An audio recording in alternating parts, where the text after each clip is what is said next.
Okay, believe me, I know this may sound like the most unbelievable thing on the planet, but I really try not to sound like a broken record. I know, right? It's kind of odd because I do say the same things in most videos repeatedly over and over again, but I try not to do that. And I know a video like this is pretty much a carbon copy of the one yesterday. I get it, you could say that I'm antagonizing fans again because apparently that's what I love to do.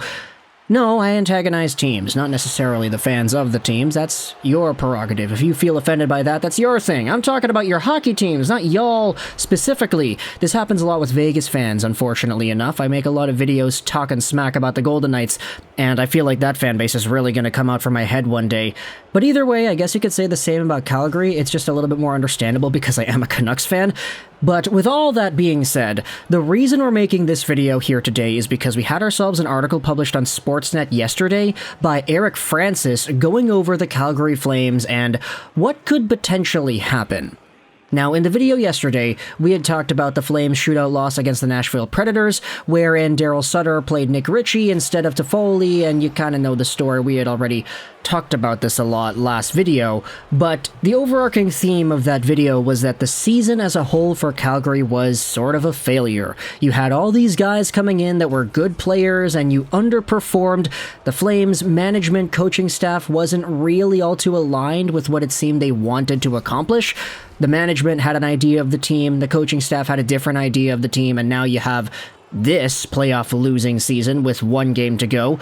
And now you had yourselves this article on Sportsnet talking about the future of Brad Treliving and Daryl Sutter, how it's up in the air as the ousted Flames ponder what's next. Eric Francis goes out there and kind of recaps the situation. He talks about the future of the franchise, talks about what choices they have, and how at this point, neither GM Brad Treliving nor coach Daryl Sutter are a cinch to return. Flames fans who thought last summer's dramatics couldn't be topped will want to keep their Sportsnet notifications on for the next few months.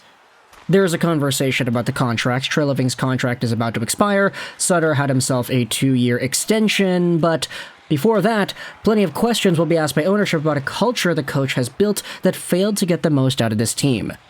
Frustrated newbies, Jonathan Huberdeau and NAZEM KADRI, who represent the two biggest personnel investments the organization has made, both found ways to make their unhappiness with the coach public. Does that, or missing the playoffs, help cloud Sutter's future? Francis then asks the question as to whether or not a rebuild is in store, whether or not Sutter is poised to staying or going, and then here's the big kicker. Will Huberdeau, Kadri, or anybody else under contract ask the GM for a trade if Daryl Sutter stays? Will any of the core players destined for UFA status next summer, including Lindholm, Toffoli, Backlund, Hanifin, Tanev, and Zadorov, consider extending their stay if Sutter comes back? And you know, it might be a little bit simple, maybe a tad dramatic to ask the question in that sort of fashion. Oh, if Daryl Sutter comes back, will Huberdeau or Kadri request a trade? But realistically, it's something you kind of have to think about. You see, this team has signed these guys on for a while. Huberdeau and Kadri both had big money long-term contracts handed to them by the Flames the past year. And with all that time being committed to the future of this team, you may have to ask yourself, okay, if this first year really is indicative of what's going to come should Daryl Sutter stick around with the Calgary Flames, who's to say that these players are going to have a long enough leash to stand it all and be okay with it happening?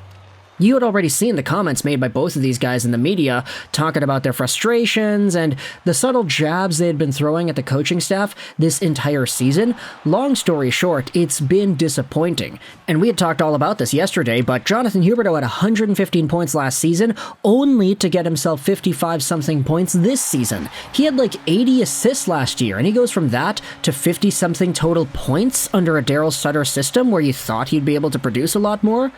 Then you have yourselves NAZEM KADRI, who had a 100-point pace season last year with Colorado, also underperforming as well.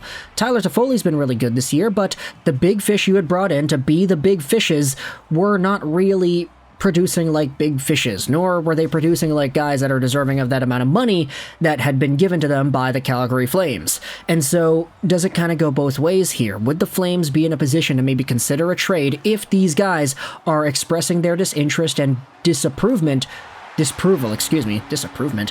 What am I talking about? Their disapproval with how things are being run behind the bench of the Flames. And so Eric Francis does kind of bring up an interesting idea. I don't want to make it seem like it's too plausible or whatever. There are some other analysts and beat writers that had said the idea that, okay, guys that are superstar players who find themselves on new teams don't normally have themselves the best run right off the bat. Like, they kind of have to ease in to being as good as they were before. Unless your name is Matthew Tkachuk. For some reason, that guy was able to translate from Calgary to Florida, no problem, back-to-back 100-point years with separate teams. Easy for him to do, I guess. But not everybody is the same way. And so, if you are a Calgary Flames team, do you want to go with the benefit of the doubt? Do you say, okay, we committed money to these guys, they had a down year, we believe they can come back next season and do what it is that we thought they'd be able to do this season? Do you believe in the coaching staff here? Do you believe in the choices that Daryl Sutter has made?